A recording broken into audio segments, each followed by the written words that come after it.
I'm Gail Miller from Aged Care Explained. Welcome to my Mythbuster series. Today we're busting aged care myth number 4, which is that my folks can't afford to go into care because they're on a pension. That's actually not true. Here in Australia, the government has structured it so that that's not going to happen. Every home in Australia has to take 1/3 pension only, 1/3 pension and partly self-funded, and 1/3 fully self-funded.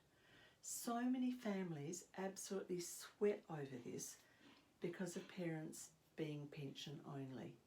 They stress about things, they have no idea where the proper help can be found, and so they just make the assumption that they have to keep battling on with looking after mum or dad at home when they quite clearly should be in care, because they make the assumption that they can't afford it.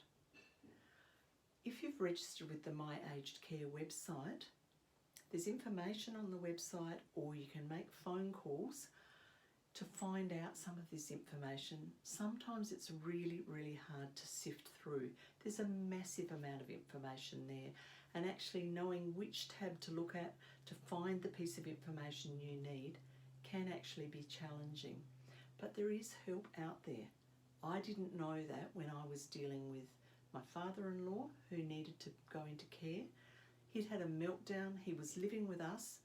I was trying to deal with this man who was quite clearly not coping. It took an hour and a half every day sitting out on the garden seat to coax him into the day, and to try and help him through every day was a challenge. At the same time, I was looking for an aged care home.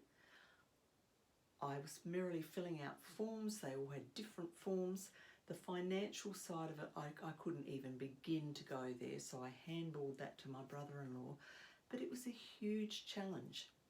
I didn't understand the system, and I eventually wrote a book called 5 Easy Ways to Solve the Aged Care Puzzle, because I wanted to make the path easier for other people. When I'm speaking to groups, I still meet people who believe that pension only means nothing. No services, nothing. That's not the case, and I want people out there to know that they actually have exactly the same opportunities as people who are financially really, really well heeled. There's professionals out there, and as we go through the Mythbuster series, we're going to meet some of those professionals who can actually help you with this convoluted process. But for today, let's just understand that being pension only does not preclude you from good quality residential aged care.